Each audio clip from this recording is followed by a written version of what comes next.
Oh, sorry. I'm just on a bit of an Ed Wood kick again. You know, can you blame me? This shirt is awesome. This book is awesome. It's awesome. Okay, I would keep the shirt on for the rest of the video, but it's bloody cold in the UK at the moment, so I'm putting on a hoodie. Hey everyone, I finally remembered how to make full-length videos again. Woo! Yeah! Okay, joking apart, the reason for why I haven't uploaded full-length videos in a while is because I've just been focusing all my attention on really long-ass videos which I can't yet upload for various reasons, like the Best Animated Feature Nominees ranking. It's still coming, I promise. I'm like a fifth of the way complete with it, but it's just taking a long-ass time. But that was not going to stop me from doing one of my favourite channel traditions, which I've been doing since the start of 2022. And that's ranking every single film I watched in the past year. So in this case, I'll be ranking every film I watched in 2024. Now, unlike previous years where I would just rank every single film I watched in the year, this year I'm only going to be including the films I watched for the very first time. And the reason why I did this is because you've heard my opinions on all those old films before, because, yeah, they've just been on previous videos. But more importantly, I saw a shitload of movies this year. I saw a grand total of 337 of them. Different films. So if we cut out all the rewatches, I mean, we're still left with 230, but that's a lot easier to manage. But yes, I am going to be talking about 230 different films in this video. So naturally, it's all going to be quite quick fire and different to last year where I did it in monthly rankings. This is going to be similar to how I used to do it, but in this case, face cam, because, well, it saves time on editing, I'll be brutally honest, that's the reason for why I got it. But without further dilly-dally, let's jump straight into the ranking because we have a lot to get through. So see you on the other side. Oh, I should probably clarify that if you see me glancing down at my lap, it's because I've got my laptop of notes here and I can't remember all of this off by heart. I don't have a teleprompter or something, so just bear with me there. Tanking the bottom of this list, we have number 230, Thankskilling 3, one of the least enjoyable viewing experiences I have ever had the displeasure of sitting through. I did not laugh, chuckle, or smile once during this horror comedy. I was just left absolutely miserable by this unfunny, ugly as sin, boring tedium. Number 229, Furry Nights. We do not talk about this movie, ever, to anyone. You got that? But the fact that I preferred it to Thankskilling 3 is quite funny. Hey, at least this film made me laugh out loud a few times. I mean, it was only purely ironic, but it's something. Number 228, Ralph Breaks the Internet. This is one of the many films which I watched for my Best Animated Feature Nominees ranking, and this was the worst one by far. I hate this movie for how much it butchers characters I love, like Ralph and Vanellope, but I also hate what it represents. It's just corporate pandering and Disney circle jerks, and it left me feeling physically sick by the end. Fuck you, Disney. Number 227, Distant Drums. It's the movie which birthed the Wilhelm scream, and that's all that it's known for. And I can see why. It's boring. And super racist as well. Genuinely a nothing experience for me. Number 226. Alpha and Omega 3, The Great Wolf Games. Yes, I actually watched this movie. Funny thing, I rewatched the first movie earlier, this year, around start of December. And honestly, voice crack, honestly, I really enjoyed rewatching it. Look, it's bad. I'll give you that. But it's really funny as well, in a purely ironic sense. And I was admittedly too harsh on it last year. I will fully admit that. It's not that bad. It's not 1 out of 10. It's really not that bad. But this movie, give me a sec, has 7 sequels, 8 films altogether. And yes, I am watching them all because I have no life. And I watched the first 3 sequels at the tail end of this year. And the worst of those 3 was Alpha and Omega 3, The Great Wolf Games. I mean, it's obviously pretty bad. The animation is atrocious. I mean, the fucking skybox glitches at one point. There's practically no story to it. And it just feels more like a TV spin-off than a movie because of how low stakes everything is. But with that said, I admittedly didn't hate it. It has interesting ideas on paper of things like parental pressures. It has some ironically funny moments like the skybox. And it did not make me want to die, unlike the bottom 3 films. And I feel like I got more out of it than Distant Drums. So that's why it's ranked slightly higher. On the whole, dare I say I enjoyed myself with this film? but I can't in good faith rank it any higher because that would just feel wrong, you know? And on a similar topic, number 225, Alpha and Omega 2, A Howl-iday Adventure. Honestly, it's kind of neck and neck with the third movie in terms of quality. Objectively speaking, this one does have more clear flaws, like the truly atrocious ending, but at least it feels more like a movie, and it does have more ironically enjoyable moments, like the atrocious ending. Plus, it's also got my favourite line in film history. Hurry back, my macho alpha! But yeah, still not a good movie. But I kinda like it. But it's not ranking any higher than films which actually remember to end. Number 224, Happy Feet. What? Oh, you thought this would be the third Alpha and Omega movie I saw this year. Nope, I don't know where you got that idea from. That film is way later on the list. By comparison, Happy Feet is complete ass. I have no idea what George Miller was on when he made this movie, but it clearly didn't make it any good because it is so boring, so half-baked in all of its messages, and so goddamn annoying. The characters are just screaming at the screen, and it's the only movie I can think of where Robin Williams' presence actively made the film worse. How do you mess up that badly? Number 223, Rain Man. Fuck this movie, fuck its Oscars, and fuck what it did to autism representation. I hate this movie so much because it probably set autism representation back by about 40 years, as ignorant people still crib from this flawed depiction of what it is. Dustin Hoffman gives the worst performance of his career, and the film itself, outside of being offensive, is also just so dull and boring. Nothing fucking happens for most of it. Ugh. Look, it has some nice scenes here and there, and because it looks and sounds good, I rank it higher than the Alpha and Omega sequels. But honestly, if we're putting aside all objective quality, I would much rather rewatch the Alpha and Omega sequels because at least they're not offensively bad and at least they don't piss me off to this extent. Fuck this movie. Fuck you! Number 222, Chico and Rita. A romance movie where I was actively rooting for the couple to not get together at the end because Chico is an absolute creep. I think that just says it all, doesn't it? Fuck Chico, all my homies hate Chico. Number 221, Twilight. I really wanted to love this movie as an ironic masterpiece, but I just couldn't get any enjoyment out of it because nothing fucking happens. It's so boring. And obviously, on an objective level, it's pretty shit. Number 220, Ferdinand. A nice opening and a decent end can't change the fact that this has one of the most boring middle acts for any animated movie I've ever seen in my life. If the only thing I remember about a movie are dabbing horses, you know you've messed up. Number 219, the 2001 Planet of the Apes. I only watched this movie to complete Tim Burton's filmography. I wouldn't watch this boring, tired, unnecessary remake for any other reason. Although I didn't hate it, I will admit. Number 218, The Boss Baby. Look, it's shit, I get that, but I kinda love it in a so bad it's good way. It's no Alpha and Omega though. Number 217, Repo Man. Basically everything about this movie sucks, from the acting, to the story, to the effects. Yet people like this movie for some reason.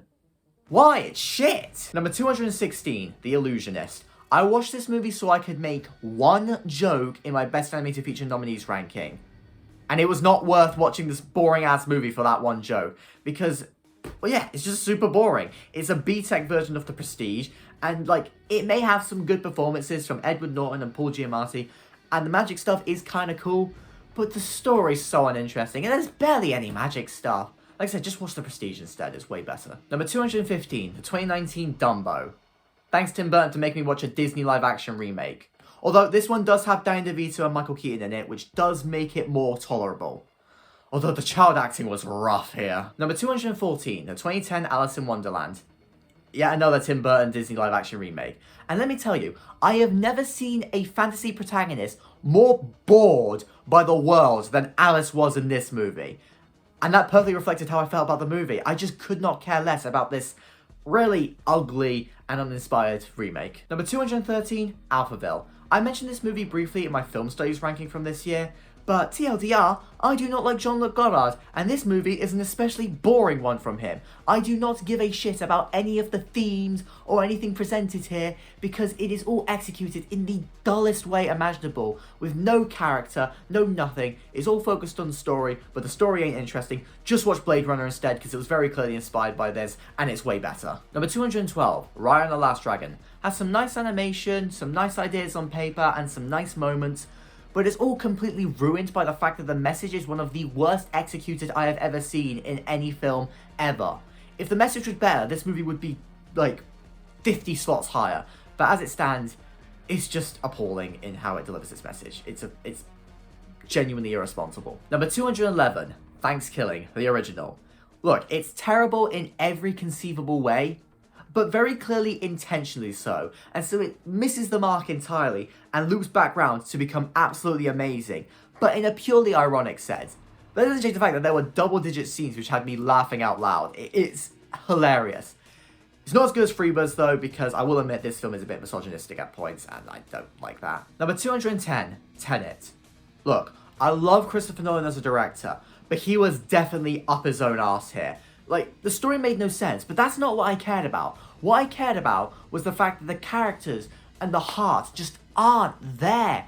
It's a completely style of a substance film with a weird gimmick which makes no fucking sense, but it just doesn't do anything for me because, well, the protagonist is literally called the protagonist. I think that says it all, really. Number 209, Breathless. I still don't like Goddard, but this film was occasionally funny at points. The editing did make me want to die, though. Number 208, Jimmy Neutron Boy Genius.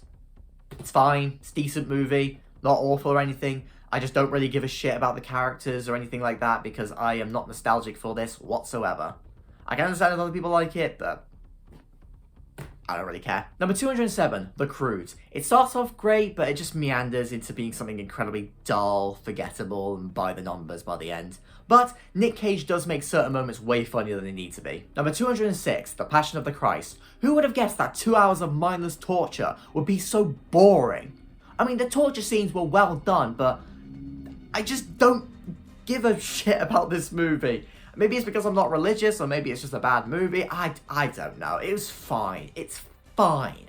These movies are just fine at the moment. Number 205, Dark Shadows. Completely flawed in every conceivable way, but I did kind of enjoy this one, I will admit. Also, Eva Green had no right to be as wickedly attractive as she was. Like, dang, girl. Number 204, Brave. A great first 20 minutes are completely let down by the rest of the film going in a stupid, random direction, which just goes against all of the clear promise that the film was building up to beforehand. Although, it's not as bad as some people say. Number 203, Over the Moon. An okay attempt to replicate the style of the Disney musicals, but the story and themes could have been so much better, and it's just kind of generic, really. Number 202, Green Book. Not as bad as some people say, but I will concede that it is a very baseline, overly safe story about racism, which doesn't challenge its audience in any way, which makes this one of the most been there, done that stories ever. But I enjoyed the film to some extent because Viggo Mortensen and Mahershala Ali are both really charming and just nice. And also, the score, very emotionally manipulative, but it worked on me, so yeah. Number 201, Brother Bear. Just like Brave, I love the opening and I can see the potential, but it was let down when it lost some of its most interesting elements in favour of random nonsense, which left me feeling kind of bored by the end. But there were still some great moments sprinkled throughout, I will fully admit that. Cracking the top 200 with the first 6 out of 10 film, we have Megalopolis. I have no idea what this movie is, or who it was made for, but I kind of respect it for its sheer absurdity and ambition and boldness. Like, I can confidently say that it's unlike anything I have ever seen before, and that made me kind of like it. It's still a complete mess though, with underdeveloped characters and a weird story, and if someone told me they hated it, I would fully understand, and I have no idea who it was made for outside of Francis himself, but it's kind of funny, and I kind of like it. So go back to the club! Number 199, A Fistful of Fingers. This was Edgar Wright's first ever feature film made on a tiny ass budget, but it's actually alright. It's nothing more than alright, and I wouldn't recommend it to anyone unless they're an Edgar Wright completionist or a film student. But, you know, it's charming, it's cute. You can tell Wright hasn't yet mastered the filmmaking techniques he will go on to master, but it's kind of novel to watch, I will admit. Number 198, Cider with Rosie. Fun fact, this is the one and only movie on Letterboxd where my review is the top review. Like, if you go on this movie on Letterboxd, my review will be the very first one you see. So, I feel kind of honoured about that.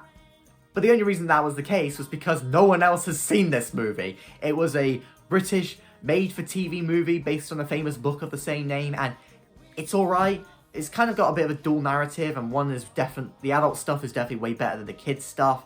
But it's charming, it's nice. I'm a bit biased because it's based around the Cotswolds and that's where I'm from, but yeah, it's fine, it's fine. Number 197, Mirai. A very well-made movie which balances slice of life elements with fantasy elements really well. But I personally can't stand it because I hate children, and this movie has a very accurate depiction of a 4-year-old screaming child, and it just drove me up the wall and gave me a headache after a while. I can't objectively fault the film for doing that because, like I said, it's accurate and many other parents will probably resonate with it in that regard. But it's not for me, I will fully admit that. Number 196, The Sea Beast. Sticks a little bit too close to the How to Train Your Dragon formula for my liking, and Maisie was kind of annoying. But it had some cool naval battles and a decent middle, and it was overall pretty enjoyable. I can see why others love it. Number 195, Creature from the Black Lagoon. A decent little classic horror flick, but it doesn't really have much going for it. The creature looked cool, the underwater scenes were very impressive, and there's a good atmosphere, but the story and characters aren't all that special. Also, the creature did nothing wrong, I'm just saying. Number 194, Krampus. A silly Christmas horror film, which I really hoped would be more silly, because it was kind of meandering with all the characters just sort of standing around and talking for a bit. It just got a bit boring at points, but has some great practical effects, and whenever it's allowed to just be goofy and funny, it is enjoyable. It just needed more of that and less standing around in the cold. Number 193, Alpha and Omega, The Legend of the Sawtooth Cave. I am not joking, this movie is actually decent. I liked it. It is insane how much better it is than the other 2 sequels I watched for this list. I mean, yeah, sure, it's still really flawed, like, yeah, the animation is bad and the pacing's really off, but I did enjoy it. The plot was decent, there's surprisingly well-meaning blind representation, and it did make me laugh at points. I mean, there were unironic jokes which I laughed at, but admittedly, most of the laughter did come from irony. Oh, full moon. But, yeah, I liked the film overall, and I'm sticking with this ranking because it's my opinion, and I liked it. Screw you, I'm just going for it. Number 192, Jackie Brown. Yeah, admittedly, it's not my kind of thing. It's probably my least favourite Tarantino movie, but I do get why others love it, as it is quite stylish. I just find it a bit long and unmemorable, but it's got some cool moments and characters and a killer soundtrack, and the whole shopping mall scene was quite unique, and that's kind of what I wanted more from the film, just unique moments like that instead of a rather standard crime film. But, you know, if I give it a rewatch in the future, I may like it a lot more. Who knows? Number 191, The Box Trolls. The story is mid and the pacing is off, but it's all saved by the villains, who are so hammy and enjoyable and amazing. I love the villains. They carry this film. Also, stop motion animation, very nice. Number 190, Bolt. Look, it's got issues up the ass, particularly in regards to its nonsensical plot and some annoying characters here and there, and it's very anti-cat, which I don't like. But the film is also really damn cute at many points, and I kind of like it for that reason alone. Number 189, Big Hero 6. It's occasionally really, really good, and occasionally dog shit, and that kind of balances out to being decent on the whole. Like, some parts of the plot and the villain are terrible, but the main themes of grief, and like especially the opening, very, very good. Number 188, The Princess and the Frog. I really love the opening, the animation, Tiana, Facilier, Naveen, and Lewis. But on the whole, the pacing wasn't great, and I kind of checked out of the film as soon as Tiana became a frog, and they're just doping around in the bayou for a bit. Also, I found this film really, really unfunny, which is surprising for a Disney film, but I didn't laugh as much as I should have, and I kind of let it down for me. Number 187, I Lost My Body. I don't really get what this movie was going for with its dual narrative of the guy and his hand, and so I therefore found a large percentage of this movie kind of dull and uninteresting and fillery in a way. There's some great sound design and some interesting characters, and the ending certainly left an impact, but overall, not my kind of thing. Number 186, Everest. It looked very nice, it was generally well made, and it was based off of an interesting story on paper, but it was dragged out for way too long and got kind of boring by its end. But I will say, the pure atmosphere was unmatched. Number 185, Jerry Maguire. Show me the money! I don't know why I always quote that moment. Anyway, it was a decent enough film, but I really do not care about the subject matter at all. But I did enjoy the romance, and Tom Cruise was pretty energetic. Yeah, I enjoyed him. Number 184, The Others. I don't get what this film was going for. Like, I understood the plot and the twist and everything, but I don't get what it was trying to say. And there were many disjointed plot beats which didn't feel satisfying by its end. Like, it had a good atmosphere and was very well made. I just didn't get that much out of it, you know? But Nicole Kidman was fantastic. Now, I just want you to remember that this list is entirely my opinion, and you are allowed to disagree with me on things. Hell, there is no way any of you are going to agree with every single one of my points. That's just absurd. So just bear that in mind when I say... Number 183, Brokeback Mountain. I'm sorry, I just didn't get on with this movie. I wanted to love it so badly. I mean, it's gay cowboys, that's right up my alley. But the main relationship, I just found that was just... I just thought that was really underdeveloped. And too much time was spent on other stuff, and it made the film really long and not that interesting, and all the things I was actually interested in just didn't really leave that much of an impact. It just felt a bit aimless at points, and the emotional beats didn't work for me because I found the relationship underdeveloped. I have reasons for why I don't care for this movie, but I know everyone's going to come at me with a pitchfork because of it. But I will say, Heath Ledger, Jake Gyllenhaal, great performances. Ang Lee, great director. The score, fantastic. I see what the film was going for. It just didn't work for me. There's way better gay stories, I'll be brutally honest. I'm sorry if this is one of your favourite films. Just you can click off the video if you want. Number 182, Eraserhead. From one controversial opinion to another, it seems. Look. This is the textbook definition of a film that's just not for me. I can't objectively fault it, but I like characters, and if there's no characters, I like plot. Basically, this film doesn't have the kind of things which appeal to me. It's just weird stuff for 90 minutes, and that's not my kind of thing. It's just a bit what the fuck, but I can see why some people may vibe with it. It's well made. I like it to some extent. Number 181, Bride of the Monster. I put this above Brokeback Mountain and Eraserhead, and there's nothing you can do to stop me. I love this movie unapologetically. I mean, I love Ed Wood, you all know that, and this movie was just amazing, whether it's Bela Lugosi hamming up every scene, to the mechanical octopus which didn't work properly, to the random nuclear explosion at the end. It's amazing. I love this movie so much, and it's so genuine and heartfelt. I love Eddie. I love you, Eddie. Number 180, Glen or Glenda, and I'm keeping on the theme of Ed Wood here. But by contrast, Glen or Glenda is probably the best Ed Wood movie on a purely objective level. I mean, sure, it's rough around the edges, and Bela Lugosi's presence isn't all that important outside of him saying, "Pull the string! Pull the string!" But, yeah, it's such a clear, personal story, which I respect massively, and it is way more progressive than you could possibly imagine. Like, this is honestly better than a lot of modern media when it comes to its themes of gender identity.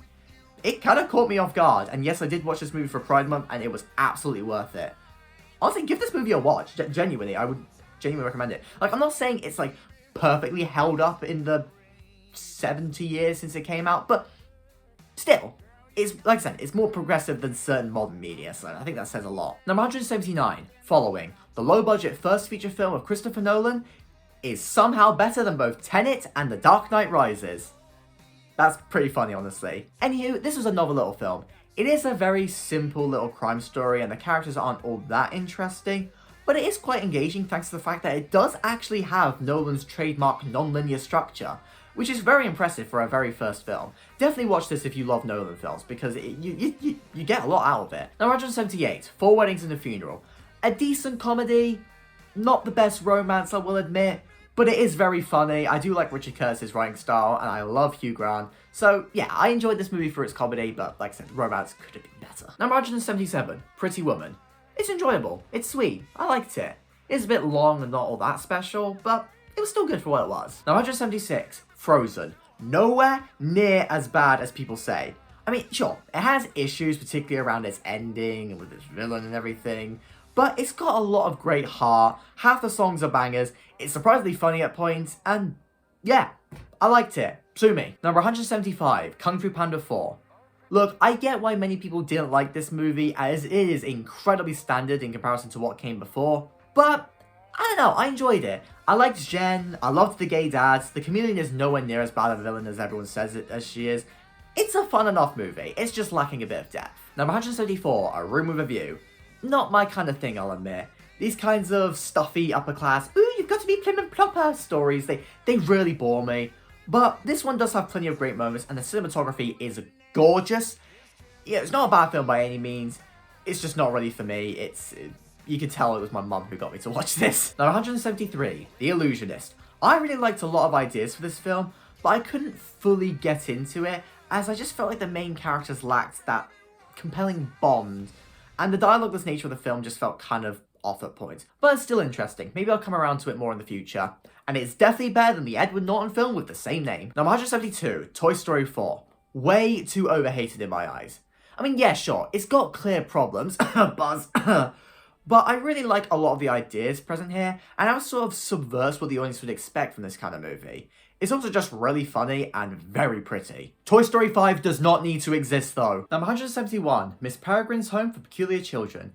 This is the kind of movie which is really great when you watch it, but it never really sticks in your mind afterwards, and I don't really know why. Like, it's got plenty of interesting ideas, and it's presented in a really cool way, and I can't think of many problems with it, but it just never feels stellar, you get what I mean? Number 170, Shadow of the Vampire. A really, really fun idea for a film. Basically, this film makes it out like Max Schreck, who played the original Nosferatu, was an actual vampire rather than just an actor. And that's such a bonkers idea, but I love it. I love it so much. But in execution, the film was a bit slow at points, and it could have leaned more into the kooky fun of the idea.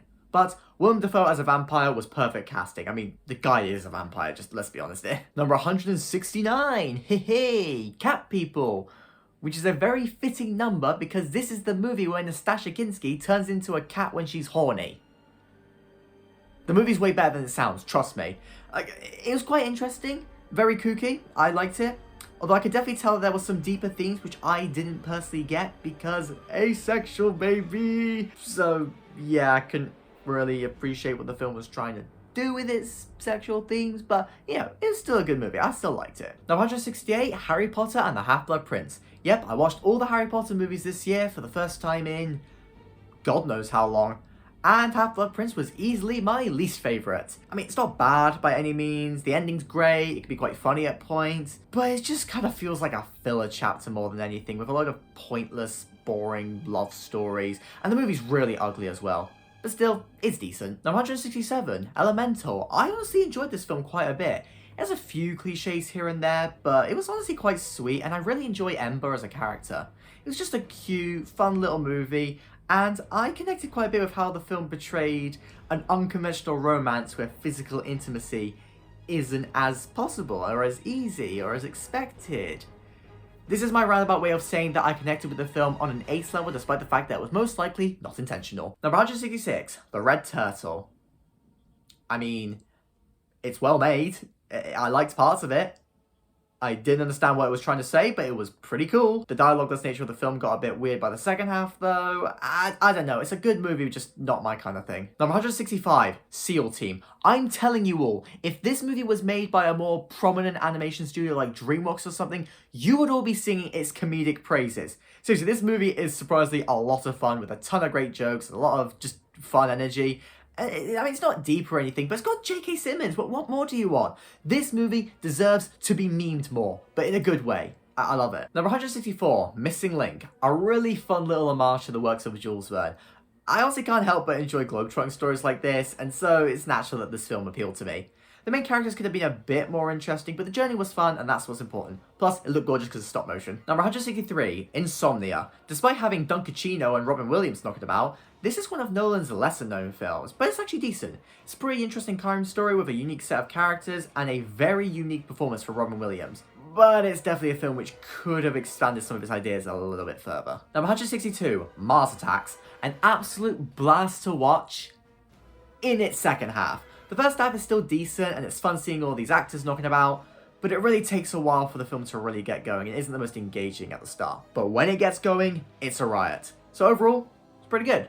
Number 161, Beetlejuice. Overstuffed beyond belief, and the first half isn't all that memorable, But I still had a fun time with this movie, and I loved how well it captured the feelings of the original film, whether it's through just the general tone or practical effects. It's enjoyable. It's definitely one of the better legacy sequels out there. Number 160, The Black Stuff. This is quite an intriguing little time capsule into working class life in the late 70s here in England, and its low-key quaint nature worked for me because of this interesting backdrop. With that said, my interest definitely wasn't consistent, but I still like quite a lot about it. Number 159, the 1930s Dracula. Definitely a film of its time. Not in the sense that it's dated or anything, but more in the sense that some of its technical aspects seem a bit off by modern standards. I mean, most of the film doesn't even have any music after all, and that does take away from the tension of certain scenes. But Bela Lugosi kills it nonetheless, and it's definitely still an enjoyable film. Number 158, Santa Claus is a Stinker.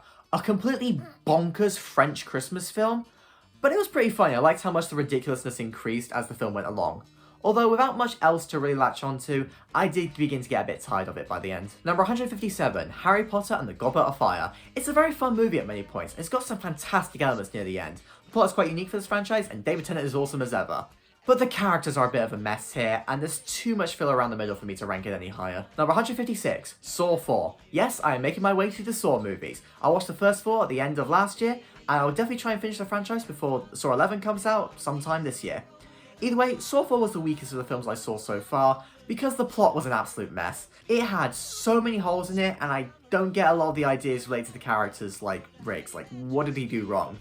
However, it is still a Saw movie, so I still liked it. The traps were cool, the twists were unexpected, it still kept me engaged throughout, and I loved all the backstory stuff with John Kramer. It's still a pretty good movie overall. Number 155, The Triplets of Belleville. One of the weirdest and most off-the-wall bonkers films I've ever seen. I struggled to really get into it by its first half, but by the time the climax kicked in, I was all on board. Number 154, Pee-wee's Big Adventure. As you can probably guess, I watched this movie solely because it was directed by Tim Burton. I don't actually know anything about Pee-wee Herman, so that probably meant that I couldn't enjoy it as much as others do. With that said, it's still a fun little goofy movie. Tell 'em Large Marge said ya. Number 153, Butch Cassidy and the Sundance Kid. This is such a classic film for so many people, and I can definitely see why. Robert Redford and Paul Newman are such great leading characters, and there's plenty of entertaining moments sprinkled throughout. However, it did get a bit dull for me by its second half, I will admit. Number 152, That Christmas. This was a really simple yet cute little Christmas film which came out this year. And admittedly I watched it solely because of its British cast like Fiona Shaw, Bill Nighy, and even Jodie Whittaker. However, it still turned out to be a fun little movie with plenty of nice moments. But some plot lines were definitely more interesting than others, I will admit. Number 151, Over the Hedge. This is one of those nostalgic animated movies which aren't stellar or anything, but they're nonetheless a blast to watch largely because of their memorable moments. I honestly had so much fun with this movie, and the Verminator is the greatest villain in cinematic history. Number 150, Baby Driver. Definitely not Edgar Wright's best film like a lot of people say, as the story and characters aren't all that interesting for me. In fact, dare I say, if you don't include A Fistful of Fingers that is this probably Wright's weakest film? However, with that being said, it is still a really cool, stylish, impeccably edited film with a great soundtrack, and I enjoyed it quite a lot. Number 149, Different from the Others. You guys are not going to believe me, but this is a pro-gay German silent film from 1919.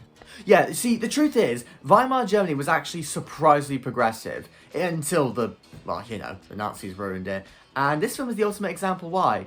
But, like I said, because the Nazis ruined it, you can't actually watch this film in full. You know, only like around 45 minutes of what I imagine was a 90-minute movie survives, and the rest is like done through reconstructions and everything. So I can't fully give an opinion on this movie, and also just from what I've seen, it's definitely not stellar or anything, but as a piece of progressive film history, it's honestly amazing. Highly recommend it. Number 148, Sleepy Hollow. Only Tim Burton can make beheadings darkly comedic. But either way, I did enjoy this film. It was quite entertaining, had a good mystery, bit of a weak ending, but overall, it was really good. Number 147, Frankenweenie. I loved Martin Landau in this, I loved all the classic horror homages, I loved the stop motion animation.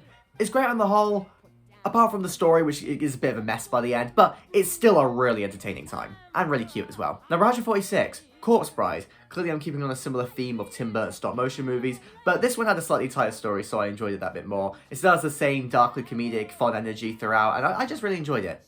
Middle was a bit weak, and I never really care much for Danny Elfman's songs. Scores are great, but songs, eh.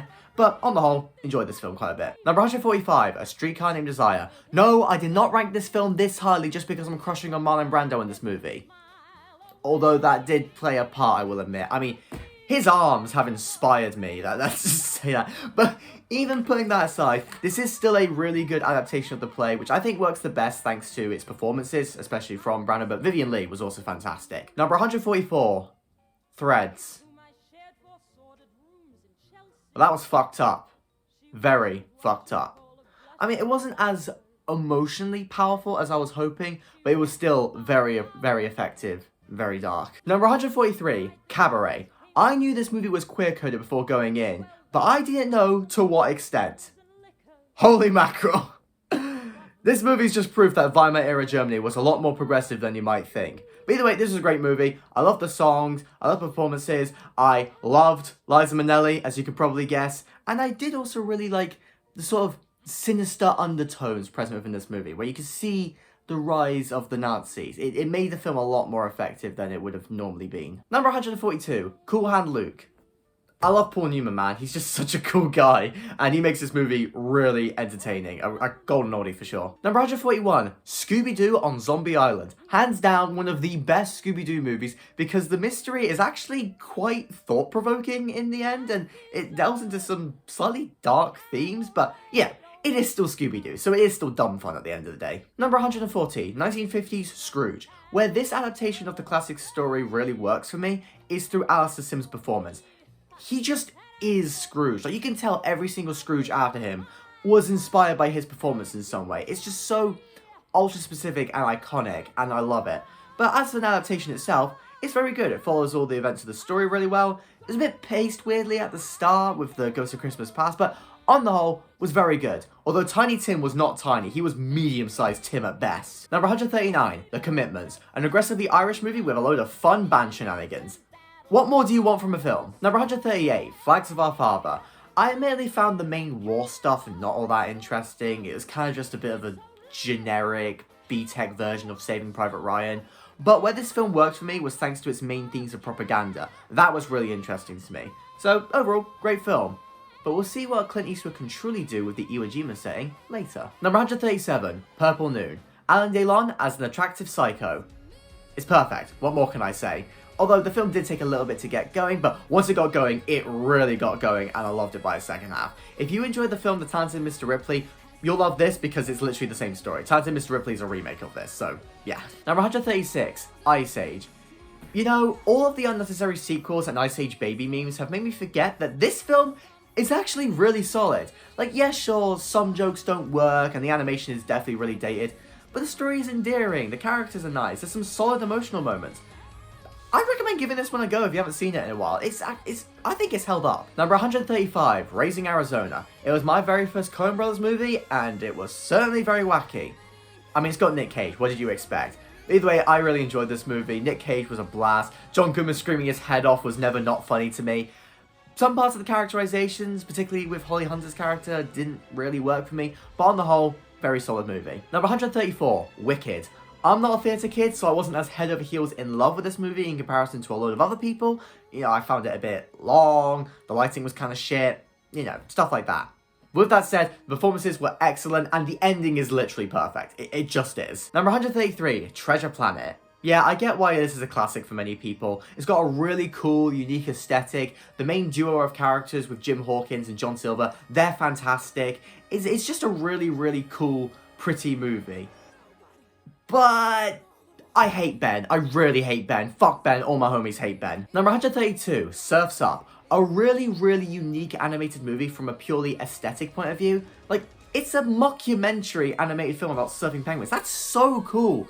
Why did I not grow up on this film? Why did I grow up on Happy Feet instead? This film's way cooler. Number 131, Reach for the Sky. This used to be a bit of an obscure old classic, but I personally really enjoyed it. I found it really entertaining. I think it's based off of an interesting figure. It's got some cool moments and characters here and there. It's a bit historically inaccurate, I will admit, but overall, I had a really good time with this film. Number 130, A Cat in Paris. I like cats, I like the French, I like goofy villains, I like this movie. What else can I say? Number 129, Hellraiser. I don't really know what it was, but something about this film intrigued me a lot more than your generic slasher. I thought Pinhead and the Cenobites were really cool, cramped creatures, found the story quite unique. I just liked this film quite a lot. Number 128, Saw 3. Look, there's some parts which annoy me, such as slow-ass motherfucking Jeff, But the traps are gnarly and awesome. Everything with John Kramer and Amanda Young is practically perfect in the context of this franchise. It's just a really, really cool movie. I love the Saw movies. What can I say? I really want to watch more of them. Number 127, Bridget Jones's Diary. Yay! I finally like this movie after all these years of not really caring much for it.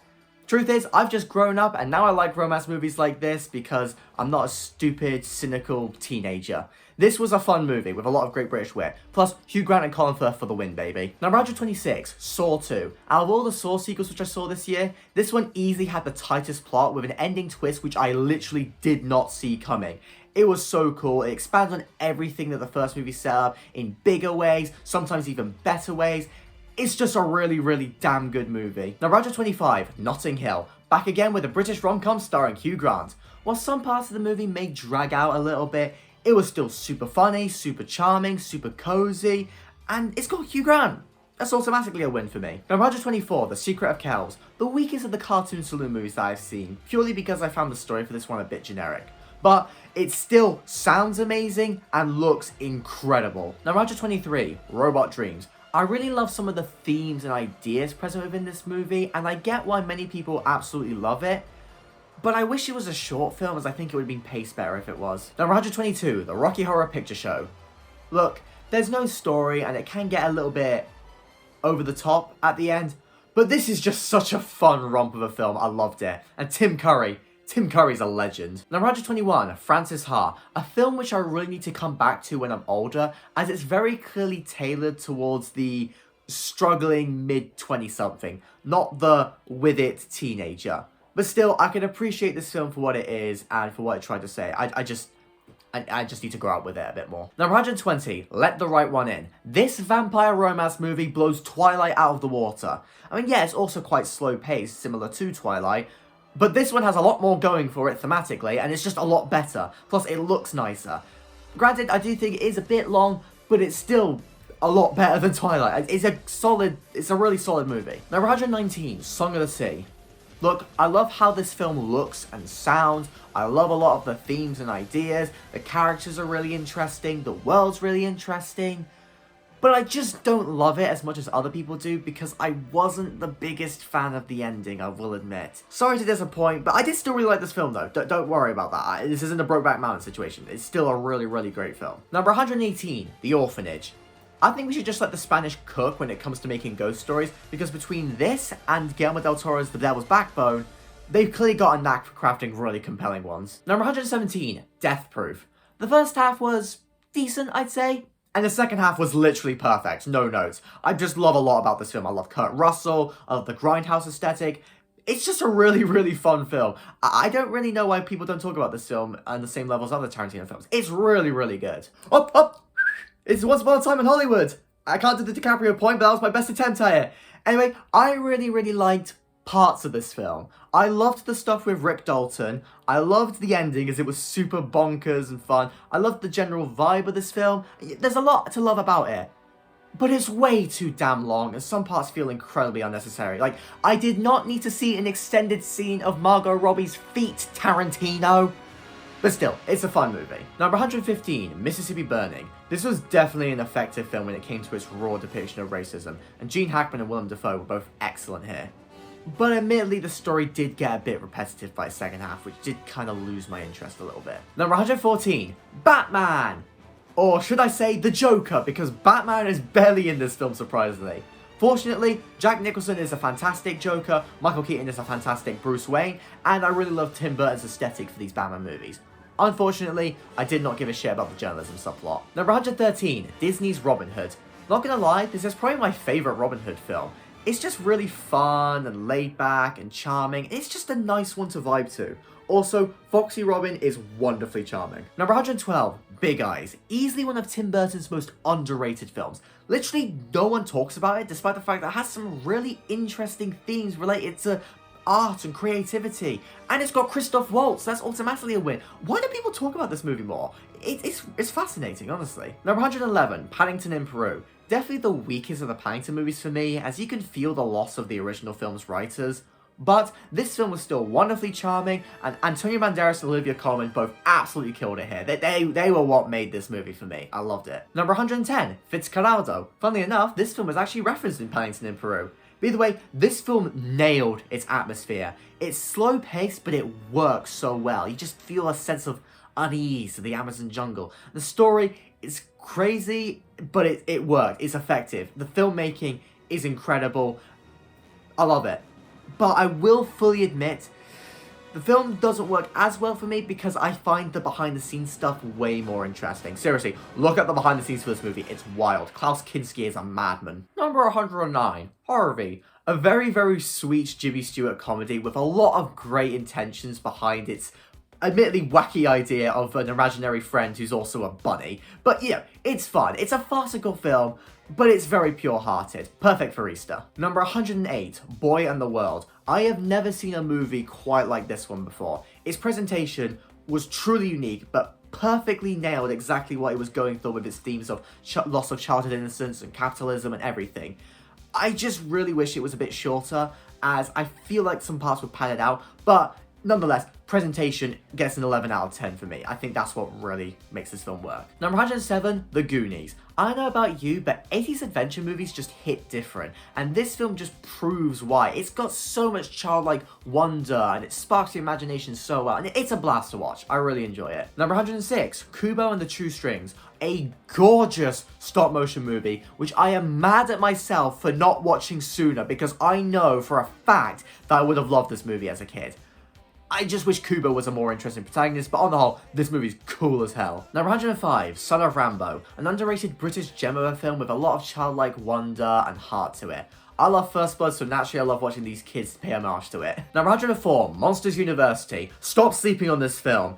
Yeah, sure, it's got some pacing issues, but the main themes of the movie are really emotional, and powerful, and relatable, and compelling, and I just love a lot about it, and I absolutely think that it has a reason to exist. Number 103, Philadelphia. This is one of those movies where I don't think there's really any flaws with it, but I don't exactly fancy rewatching it for obvious reasons. Still, Tom Hanks and Denzel Washington were both fantastic here, and it is still a really, really great, compelling movie. Why are so many gay stories depressing as fuck? Seriously. Number 102, Last Night in Soho. Easily Edgar Wright's most underrated film. I mean, sure, the ending made me realize why this film was so divisive, but it's still got a lot of interesting ideas related to rose-tinted nostalgia, and the horror elements were very effective. Matt Smith also gave a hell of a performance. I think any of those born in the wrong generation TikTok users should absolutely watch this film, as it will most definitely shut them up. Number 101, Poor Things. It's weird, it's horny as fuck, it's not all that plot focused. There's all the makings to be a film not really for me. But I actually really, really liked it. I found it really funny, it looked gorgeous, and Emma Stone's performance as Bella was truly top tier. I know people wanted Lily Gladstone to win the Oscar, but I honestly think Emma Stone deserved it. Overall, this film is great because it's steampunk Barbie for neurodivergents. Cracking the top 100 now, we have Nimona. Screw you Disney for cancelling this movie and thus kneecapping this film's visuals. Oh well, even if it's not as good looking as it could be, I'm just glad we can finally watch it, as it is a blast of a film, whilst also being really, really compelling by its second half.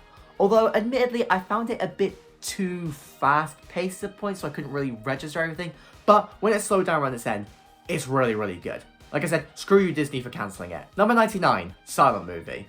I like silly Mel Brooks movies.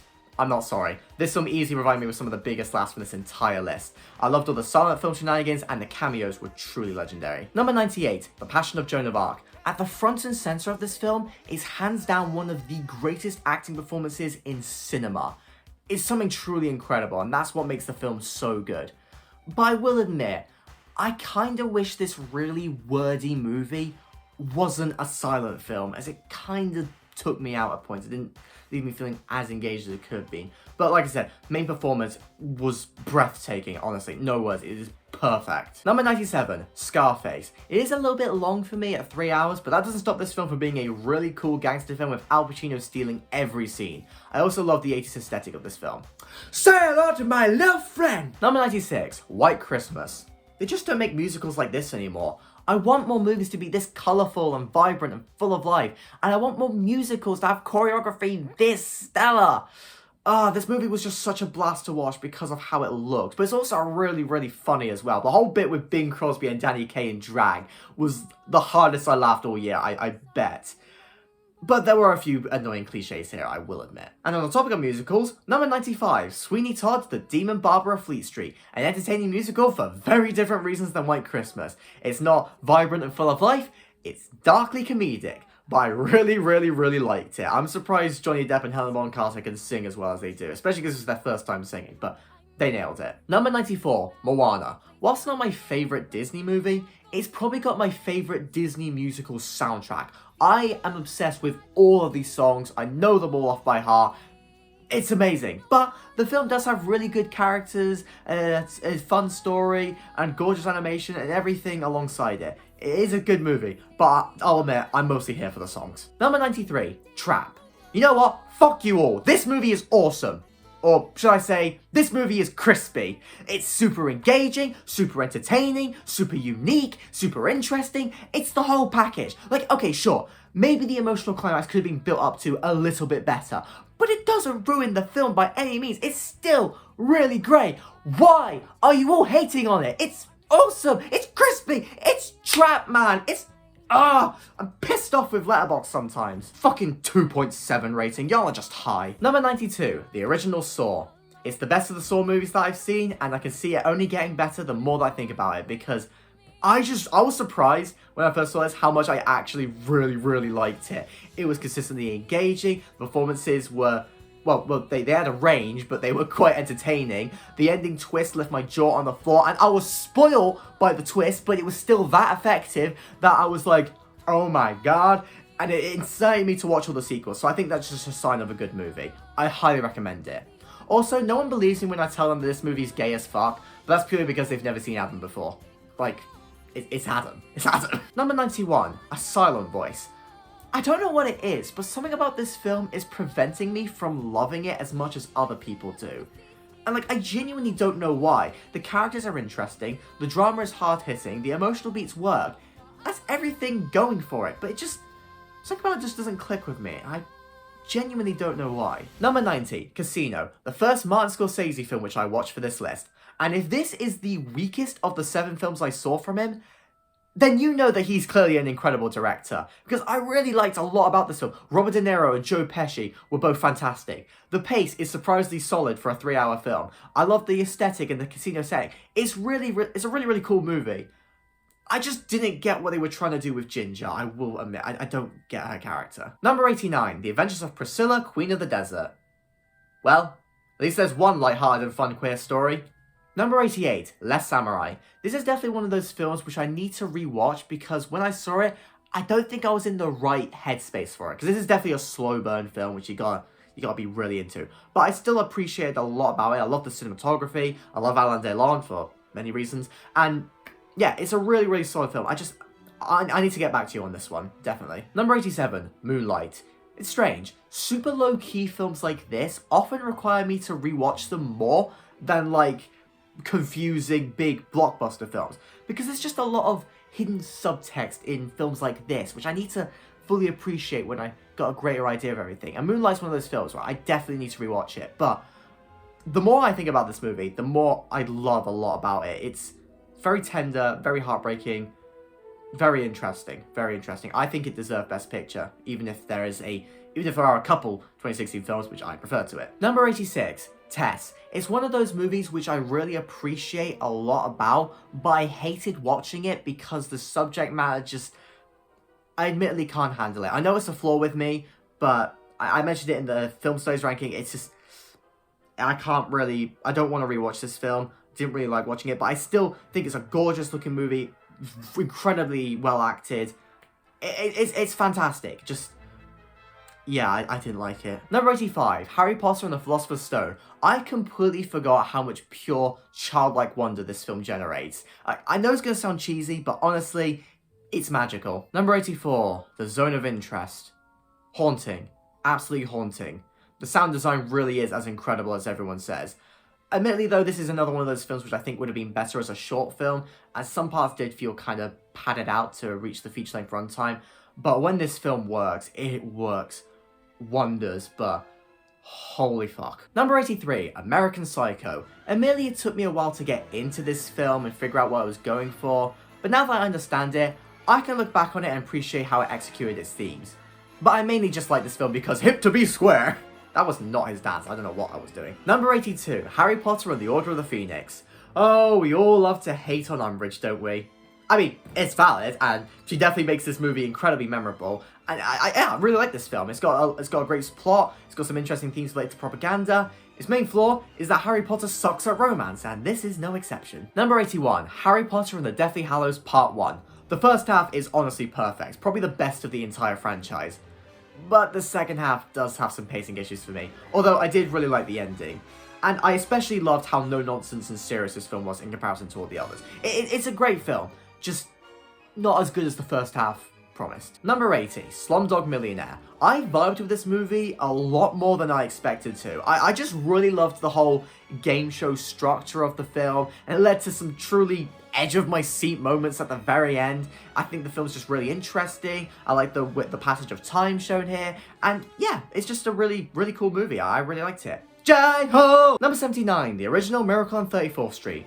It's Santa Claus Goes to Core, but it takes this wild, wacky idea and creates something very fun and very heartwarming. I like this film a lot. Number 78, Killers of the Flower Moon. I was going to say that this movie was a bit too long, but honestly, it's entirely a me thing, because I watched this movie on a cruise ship cinema where I obviously couldn't pause, and for about half the runtime, I desperately needed a piss, so that naturally distracted me and made the film feel longer than it was.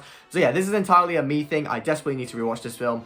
But from what I could tell when I wasn't trying not to piss myself, it was a very powerful, very effective, very well-directed film, very well acted as well. Just very good film. Marty Scorsese's still got it in his 80s. I need to give this film the proper time of day where I'm allowed to pause it. Bring back intermissions, please! Marty, I love you, but your movies need intermissions. They just do. Number 77, The Kid. A film that's simultaneously heartwarming and kinda heartbreaking. It's got some brilliant slapstick and just amazing silent movie shenanigans, courtesy of the great Charlie Chaplin. A fantastic dynamic between Chaplin and the titular kid, but also some interesting themes of poverty and whatnot. It's a film which does so much with so little. I love it. Number 76, Wallace and Gromit, Vengeance Most Foul. Absolutely lived up to the insane level of hype which I built towards it. It's wonderfully charming, wonderfully funny, wonderfully British. I love it. I love how aggressively, not just British, I love how aggressively northern it was. I'm surprised the rest of the world likes it as much as I do, because I thought they wouldn't get it, but I love it. It's unapologetically British. Number 75, Harry Potter and the Chamber of Secrets. It's pretty much like the Philosopher's Stone in many ways. It's still got that same childlike wonder and imagination, but just everything about the Philosopher's Stone is just improved here. The child acting is way better, the CGI is better for the most part, and I just find the story that bit more entertaining and interesting, although it is a little bit too long. Number 74, Ernest and Celestine. What can I say? I do love me some wholesome, cute, charming movies from time to time, and this was certainly that. Number 73, Batman Returns. Basically improves upon everything set up in the 89 Batman. The Penguin is a more than worthy follow-up villain to the Joker. There's a lot more Batman in this movie, which is great. It's obviously got Catwoman, who I love. It's got the same great aesthetic and style. I like how much darker and grittier this film is. And also, it's a Christmas movie. Definitely.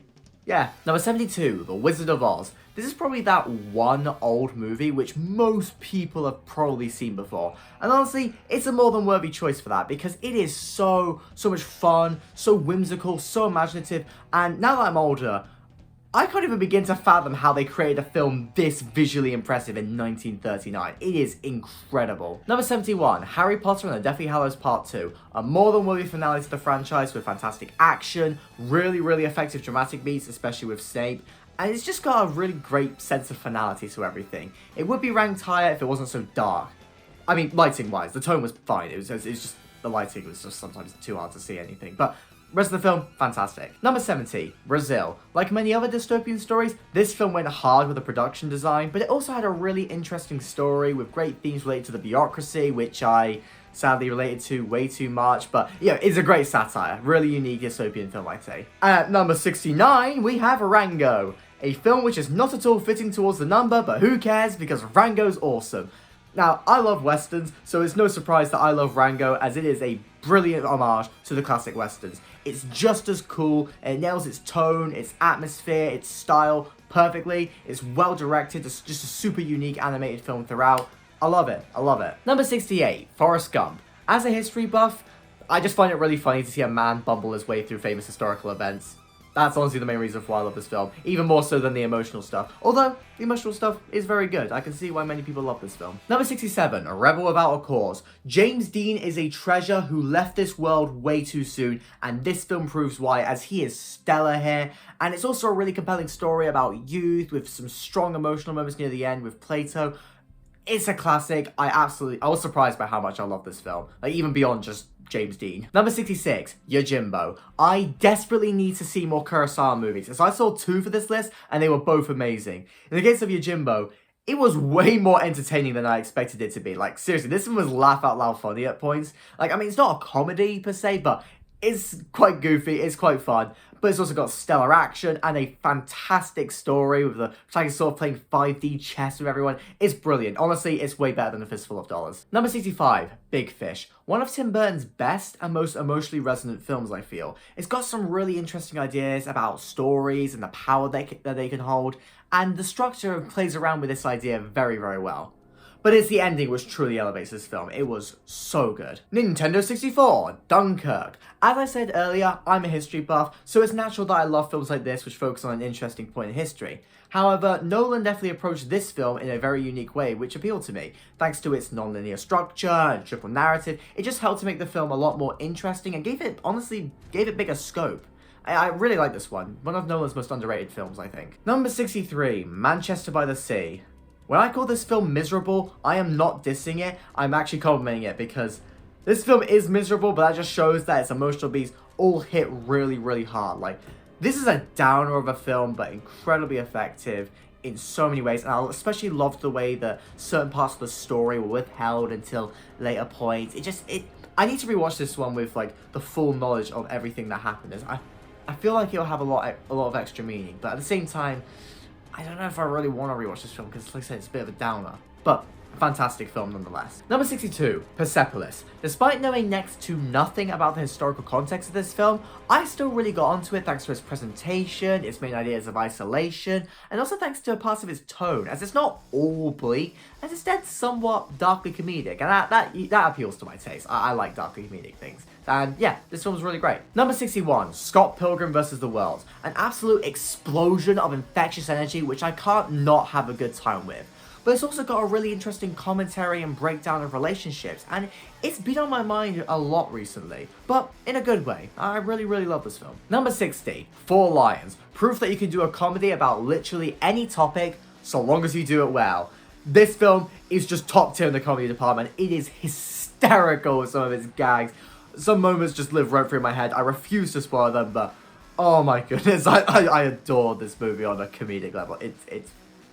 Number 59, Anomalisa. A truly fascinating existential portrait of a really unique man, which can only be told within the medium of animation. It's definitely a film which won't be for everyone, but I personally loved a lot about it. It's just very complex to talk about, I'd say. Number 58, Hugo. A wonderful love letter to early cinema brought to life through the visionary mind of Martin Scorsese. It's got childlike wonder and imagination, which is surprising for Scorsese, but really, really works here. And it just appeals to me in so many ways through both its presentation and through what it's talking about. Number 57, Kingsman: The Secret Service. For my money, one of the best modern action films we've had. I mean, not only is the action consistently superb, but there's a great level of British charm and wit present here, as well as a level of fun energy which never lets up. It's a blast of a movie, and I always love rewatching it. Number 56, The Hateful Eight. Hands down Tarantino's most underrated film. I do not find this movie boring at all. Instead, I find it consistently fascinating and compelling, even in its one location. The characters are all engaging for me. The historical context around the film is really interesting and something you don't often see. It's a damn good movie. I don't get why people don't like it so much. It's really, really good. Number 55, Harry Potter and the Prisoner of Azkaban. The head and shoulders best Harry Potter film by a country mile. It's got a great story with so many twists and turns you don't always expect. It's got Lupin, who's the best side character, don't at me. It's got a great ending. It's got the stellar direction, which puts all the other movies in the franchise to shame. It's just got the perfect balance of magic, drama, it all just works really well. Number 54, Beetlejuice. Its classic Burton creativity and wackiness blend together into this absolute delight of a film. It is such a good time, and it's amazing how much of an impact Beetlejuice can leave on the audience just by having 10 minutes of screen time. It's brilliant, I love it. Number 53, Milk. No, this is not a movie about the milkman, but rather about Harvey Milk, the first openly gay man to be elected to public office. Now, I know some people may find this political movie not all that interesting and maybe kind of boring, but I personally disagree, as I found it surprisingly entertaining at points. And that's largely thanks in part to Harvey Milk himself, who's just such an endearing character and just a figure in history who deserved to have a movie about him. And say what you will about Sean Penn, but he brought him to life perfectly. I really, really love this film. A really underrated one, I think. Definitely, I mean, it is kind of a depressing gay story, but not as bleak as Philadelphia. It's a surprise, I'd say. I recommend watching it. Number 52, Get Out. This is the first of many films coming up, which I feel like I need to rewatch in order to fully appreciate. As it stands though, this was still an incredibly effective film which absolutely nailed its gradually building feelings of dread over time. And it has an incredible plot twist which is largely the reason why I want to rewatch it. Definitely a modern horror classic for sure. Number 51, The Godfather. Yay! I finally watched The Godfather! Although, whilst I think it's a fantastic movie, I don't exactly think it's one of the greatest movies of all time. Although to be fair, I could just be saying that because I'm not mad on gangster films or anything like that. But with that said, Brando is stellar. The pace is surprisingly really good for a 3-hour film. The themes of family and revenge are really, really compelling. And there's so many fantastic scenes, whether it's the opening or the baptism scene, which just have played on my mind a lot. Definitely a fantastic film. Probably need to rewatch it so I can understand the plot better. But yeah, it is worthy of a lot of its praise. Number 50, The Godfather Part 2. Yeah, these movies are pretty neck and neck for me, as a lot of my opinions kind of cross over with one another. You know, I'm still not mad on gangster films and everything, so I still wouldn't call this one of the greatest movies of all time or anything, at least in my opinion, but it is still a fantastic movie in every way, and honestly, this one has the slight edge over the original for me, because I think its themes are just that little bit more interesting. I love seeing, you know, Michael destroy the relationship with his family, and I think it works really well in contrast to the young Vito storyline, which is portrayed alongside it. I think the dual narrative works really well here and just melts to keep this film really engaging. Once again, it's a long-ass film, but I wasn't bored by it. It's really interesting. Really great movies. I should probably watch the third one, but can't be asked, to be honest. Number 49, An American Werewolf in London. The perfect usage of the best horror villain of all time, the werewolf. Seriously, the story this film tells of this werewolf is fantastic and iconic. There's a great darkly comedic edge throughout the whole film. And there's a lot of British charm and wit. It's great. It's great. It's the best werewolf movie that's ever been, I think. Number 48, Paris, Texas. For the first part of this film, I couldn't quite figure out why this was so beloved. Like, yeah, I thought it was really good and absolutely gorgeous, but nothing stellar or anything. And then the final 30 minutes was like the greatest thing I've ever seen in film history, so yeah, I understand it now. Number 47, The Boy and the Heron. I did not understand this film at all. With that being said, it is still Studio Ghibli, so obviously I still loved it. It's still gorgeous, it's still imaginative, it's still creative, and this one especially feels like the culmination of all of Hayao Miyazaki's work, and that makes it feel like a really great finale to him. I know it probably won't be his last film before he properly retires, but if it is, it's a very fitting one, I feel. Number 46, Rashomon. A film so good that an entire filmmaking term is named after it. Yeah, the filmmaking term, the Rashomon effect, refers to films with an unreliable narrator. And this is a great example of that, as it shows one story from the perspective of 4 different people. That's such a unique structure and clearly shows off Kurosawa's innovation and mastery of filmmaking and storytelling. It's fantastic. I'm so glad that this was my first Kurosawa movie because it was so unique, so gripping. I loved it. Number 45, Old Boy. South Koreans honestly kind of scare me as their movies are completely unhinged. but I love them for it. And this was a revenge action thriller unlike no other. I mean, not only was the action phenomenal, I mean, just look at that one take in the corridor. Like, oh, how did they do that? That was amazing. But the story went in directions... Well, they went in directions, let's just say. Very disturbing directions. I guess the twist for this movie, but I was still shaken to the bone. But it's phenomenal. I love this so much. Number 44, Babylon. I don't care. I absolutely loved this zany, over-the-top, wonderfully stylish movie from beginning to end. I mean, not only is it about a piece of film history which particularly fascinates me, that being the emergence of sound cinema, but I did find some parts of the story really, really compelling, especially the stuff with Brad Pitt's character. But at the end of the day, this is still just a crazy film which is so much fun to watch. And honestly, I don't even care. I love the ending montage. Number 43, Singing in the Rain. It's actually a lot like Babylon because it's about the same point in film history, that being the emergence of sound cinema. But just replace the wild, unhinged energy of Babylon with impeccably choreographed musical numbers, and you've got the wholesome brilliance of Singing in the Rain. Number 42, La La Land. Admittedly, I didn't think this was the greatest musical in the world, particularly in its first half, but as a movie, it's fantastic. I love how gorgeous it is. I love Ryan Gosling and Emma Stone for many different reasons. I love the themes of art and passion, and I especially adored the ending. I'm still thinking about that ending. It was amazing. Number 41, Spirit Stallion of the Cimarron. Hands down the most underappreciated animated movie ever. It's amazing. The animation goes hard. Hans Zimmer's score goes even harder. It's often very badass. It's a very mature, emotionally resonant story. It's the whole package, and not even Matt Damon's out-of-place narration can ruin this for me. I adored this movie so much. Number 40, My Life as a Courgette. Perfectly balances a tragedy about orphans with a level of childlike innocence and humour, and it just works really well. It's one of the shortest non-Alpha and Omega movies on this list, but it leaves a big impact nonetheless. Very, very good. Number 39, Oppenheimer. Yep, I finally saw it, and it was just as good as everyone said. Impeccably acted, impeccably directed, really well structured, really engaging. It's about a story which really interests me. The ending still haunts me no matter how many times I rewatch it. It deserved Best Picture, what can I say? Number 38, Marcel the Shell with Shoes On. Why is that so hard to say? Anyway, I have no idea how they even made this film. It's honestly incredible. Like, where does the live action end and the stop motion begin? I haven't been able to figure it out. But alongside looking really, really impressive, it's such an endearing, cute as hell little movie, which definitely with a big smile on my face, and it's got a unique, like, sort of mockumentary structure. It's a really unique film more than anything, and I really, really enjoyed it. Number 37, The Holdovers. A modern Christmas classic for sure, which is able to balance a lot of understated tragedy within the characters with a great sense of humor which keeps me intrigued yet entertained throughout. I also really liked the 70s aesthetic of this film, and how they use classic film techniques into this modern film to really fit the vibe. It was really cool. Number 36, The Bridge on the River Kwai. For my money, one of the best classic war epics, and that's largely because it's a lot more introspective than you might think, especially with Alec Guinness's character.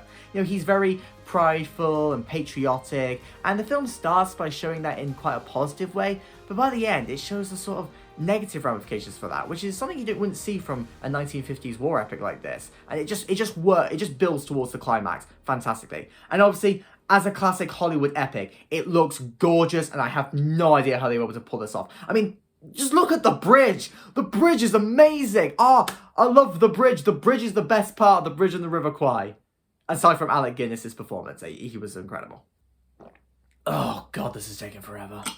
Woo! Number 35, Letters from Iwo Jima. It's very rare to see a war movie shown from the losing side, who are often vilified in the West, but this movie presents the Japanese army in World War II in a very human way, which I really respect. It was really interesting to see their different ideologies in relation to honor and whatnot, and there's a great sense of tragedy throughout the whole thing, as you know they're going to lose, and it's quite heartbreaking in a way, but very interesting. I just wish the film was in black and white rather than these really ugly muted colours though. That is the only problem, but the rest of it, really underrated war film, I think. Number 34, Inside Out 2. The best non-Pixar Toy Story sequel. Non-Toy Story Pixar sequel. You could tell I was completely dead by this point as I was getting basic things wrong. And it's not even close. Not only does this film follow on from the first movie in really, really great ways, with the characters still being developed from the first movie, but also subverts what you would expect in interesting ways. Like, certain scenes are copied from the original film here, but it's in a meaningful way as it plays around with what you would expect from it, and it introduces the new ideas of anxiety, which were really, really compelling and emotionally resonant. The only problem with this film is I absolutely hated watching it because it got a bit too real at points, let me tell you. Number 33, The Apartment. Billy Wilder is a master at blending wit and humour with a lot of really serious and surprisingly progressive themes, and this film is no exception, as despite coming out in 1960, it shines a spotlight on misogyny and corruption in the workplace. And it is often really depressing, but it does still have its parts of humour, and things like Jack Lemmon's performance help to keep things more well-rounded tonally.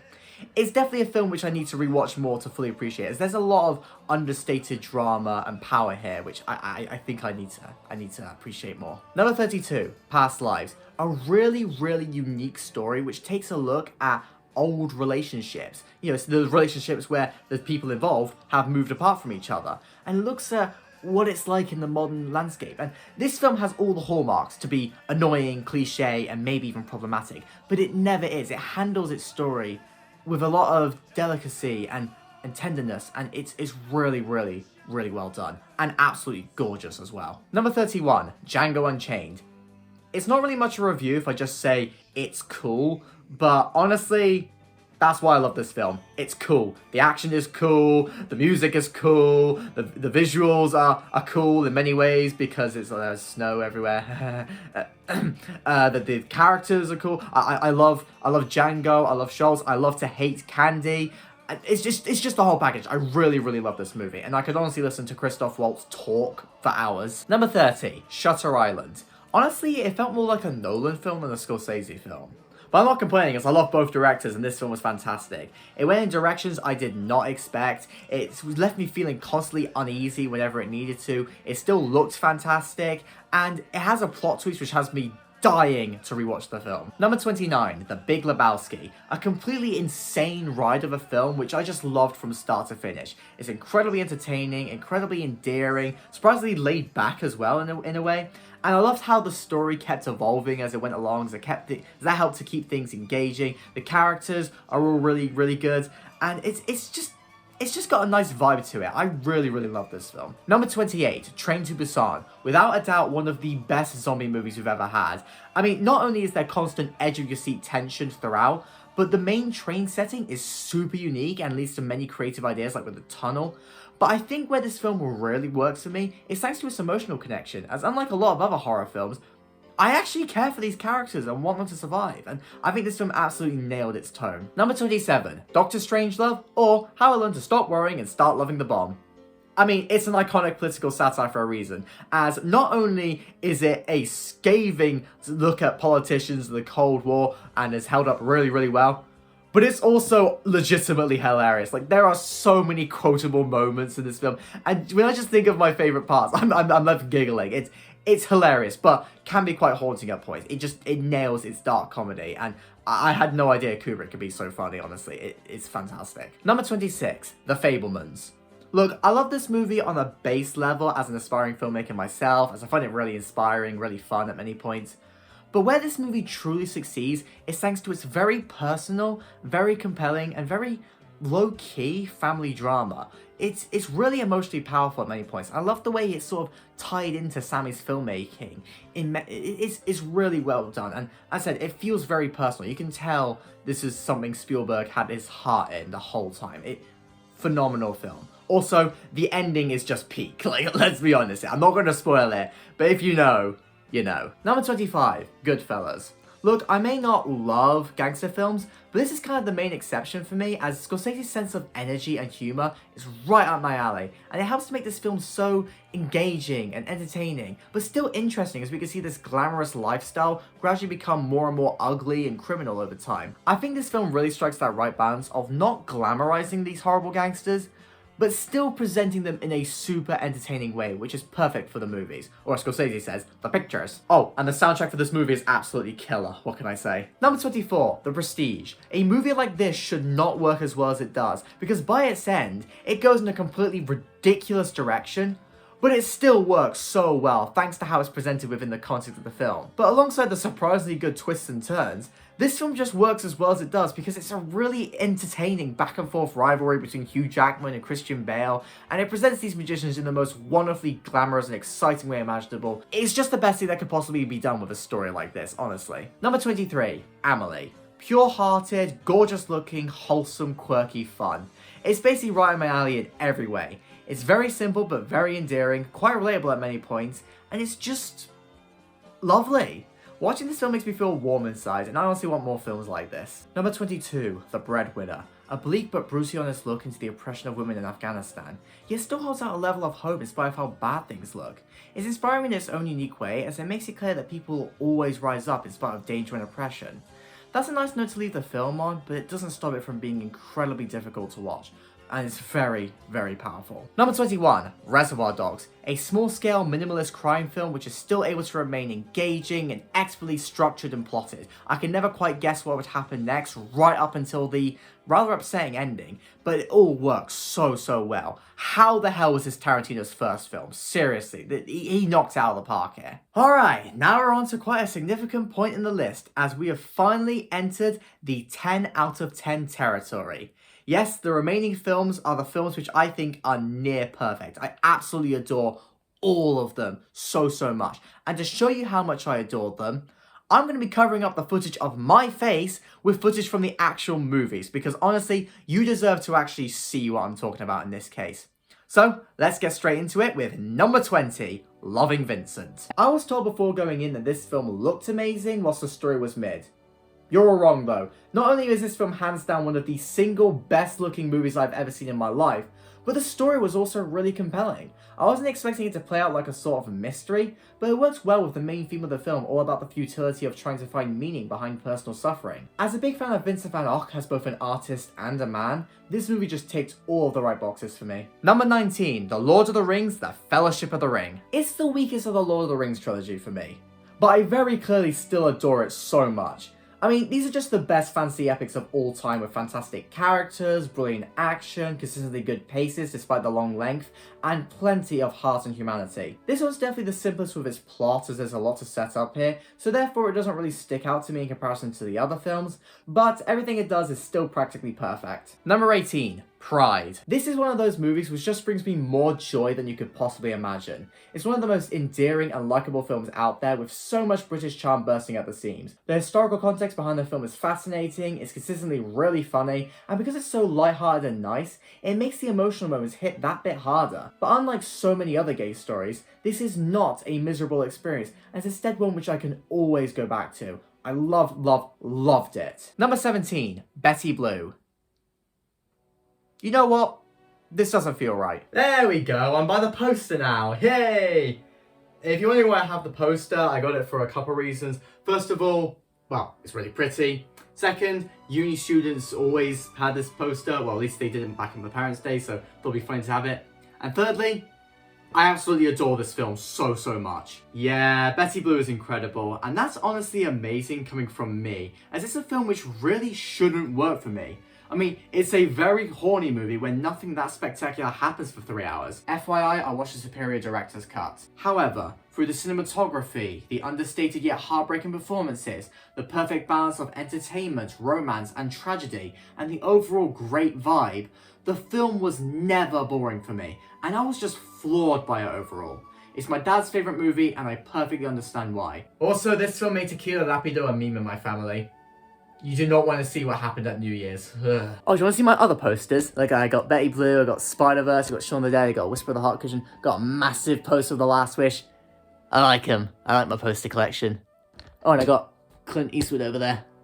Yeah. Number 16, The Lord of the Rings, The Two Towers. It's everything amazing about the first film, but with even more time spent on the side characters, even better action such as the masterful Battle of Helm's Deep, and a still engaging story, which is something which is kind of unheard of for middle chapters. But this one, just like the rest of the trilogy, is flawless. Number 15, Lilo and Stitch. The alien plotline and the tragic broken family plotline should not work together as well as they do, but my goodness, this film is just masterful in how it balances everything together.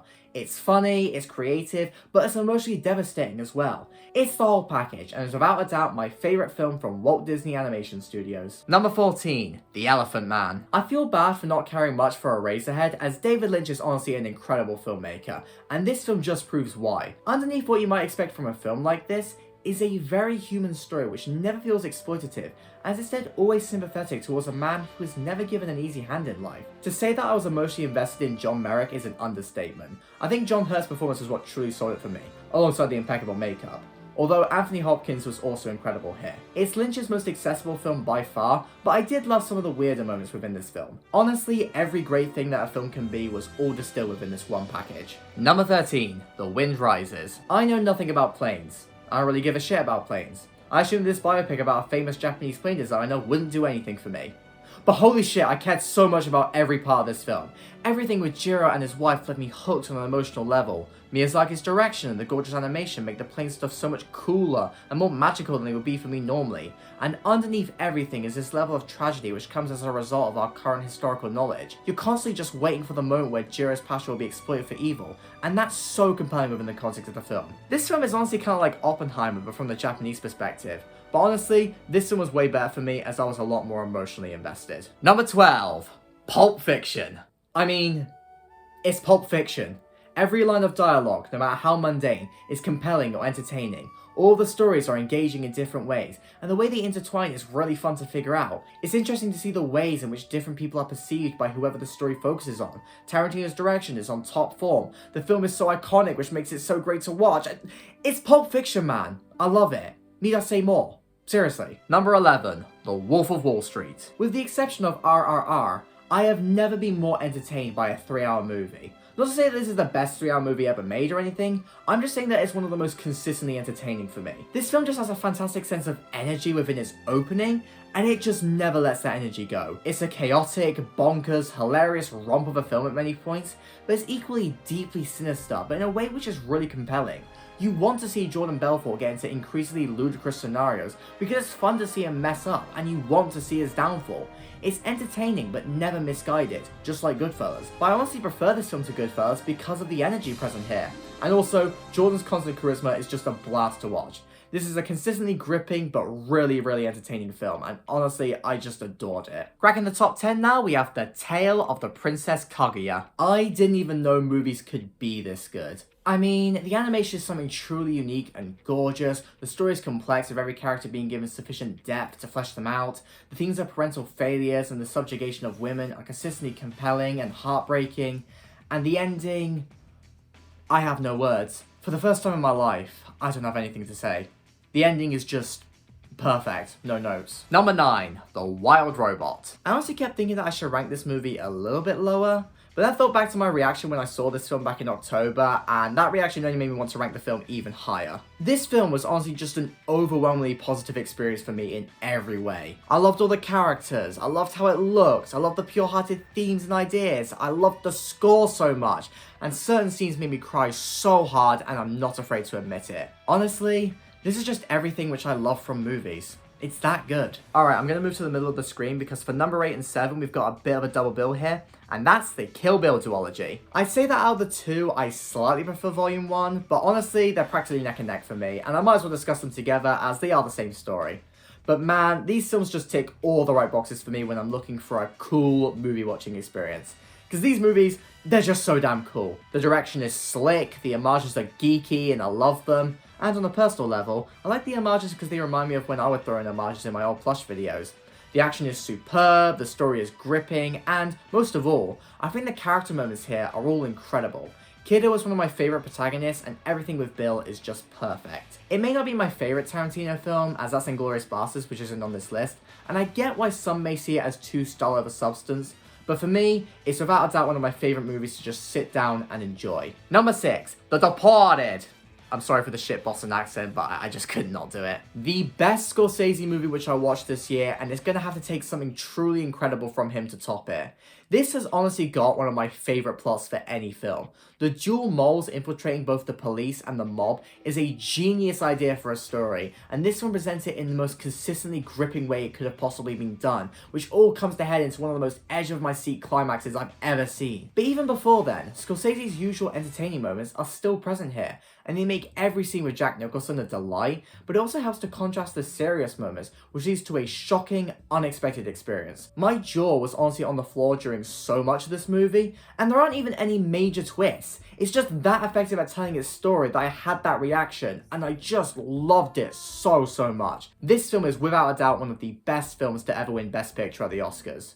Speaking of which, number 5, The Lord of the Rings, The Return of the King. This may be the longest film of the trilogy, but I'd honestly argue that it was the most engaging thanks to even more amazing battles, so many characters to get invested in, and some of the most compelling drama which I've ever seen from a fantasy story. But overall, it's the entire second half which is the reason for why this is my favourite of the trilogy. The first half is a solid 10 out of 10, don't get me wrong, but the second is a comfy 12 out of 10. It's just incredible, from the final few battles to Frodo and Sam at Brokeback Mount Doom, and let's just put it this way. It's the only film in the trilogy to actually make me cry because of its emotional weight at the end. This was just a flawless finale to the trilogy, and you all know why. It's Return of the Goddamn King. 11 Oscars was not enough for it. Number 4, Wolfwalkers. My favourite animated movie on this list, and quite an underrated one at that. However, I don't care that this movie's on shitty Apple TV, you all need to find a way to watch this masterpiece. Honestly, this is one of those films which feels bred in a lab to appeal to me because the wolf stuff is right on my alley, the historical background is niche but fascinating, and specifically focused on an era of history which interests me.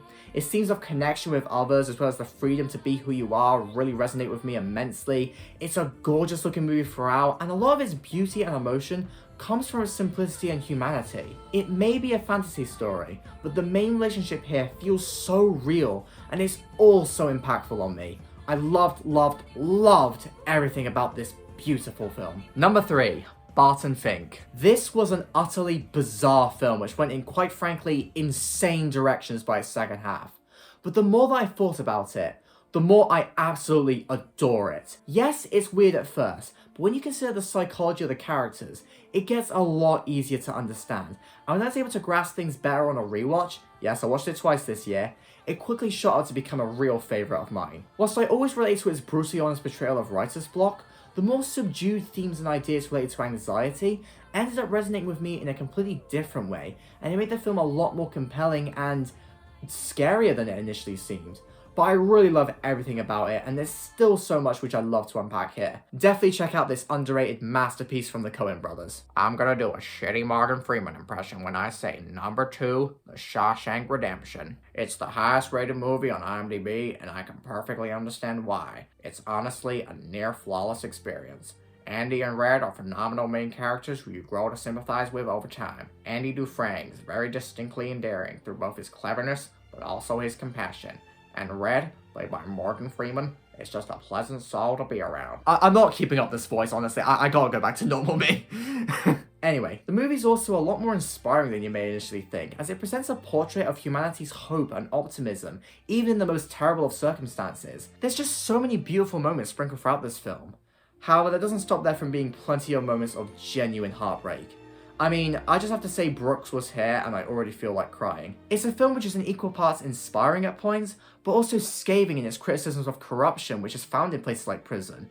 But it all builds up so well to hands down one of the best and most satisfying endings in film history. It's just a masterpiece and worthy of every bit of praise. But it's not quite as peak as number 1, 12 Angry Men. Oh my goodness.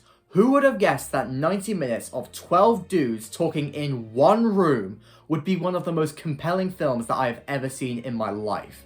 Its basic plot is so simple that you could explain it in one sentence, but the way that it's expanded upon makes the film something truly special. Through the murder trial, we get to see the inner psyche of all 12 men. Whilst all their personality traits, backgrounds, biases, and arcs aren't immediately clear on first viewing, as there's obviously a lot of them to keep track of, they become more and more obvious every time you rewatch this film. I should know that fact, as I saw this film 3 times this year, and each time I rewatched it, I got something new out of it.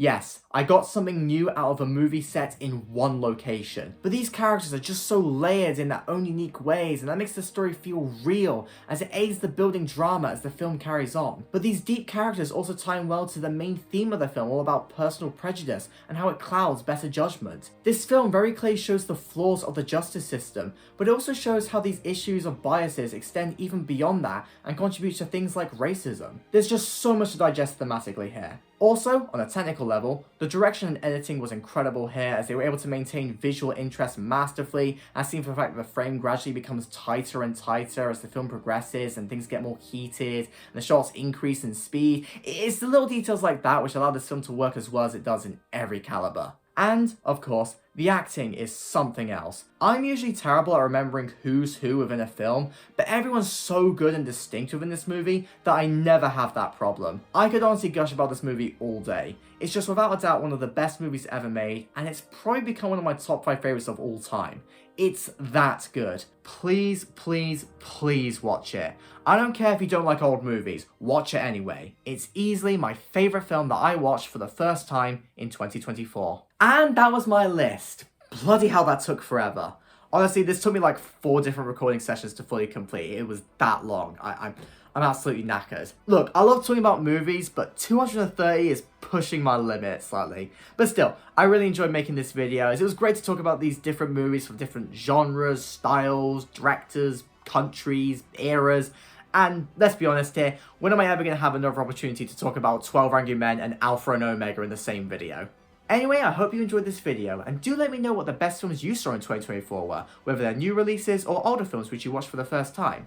And also, feel free to comment on anything which I said within this video. You are allowed to disagree with my Brokeback Mountain opinion, just please don't get too mad at me. Anyway, that's enough from me. I've been talking for God knows how long, so you're probably sick of my face, so I'm going to leave you be. So, take care, have a great new year, and be sure to watch more movies. Goodbye everyone!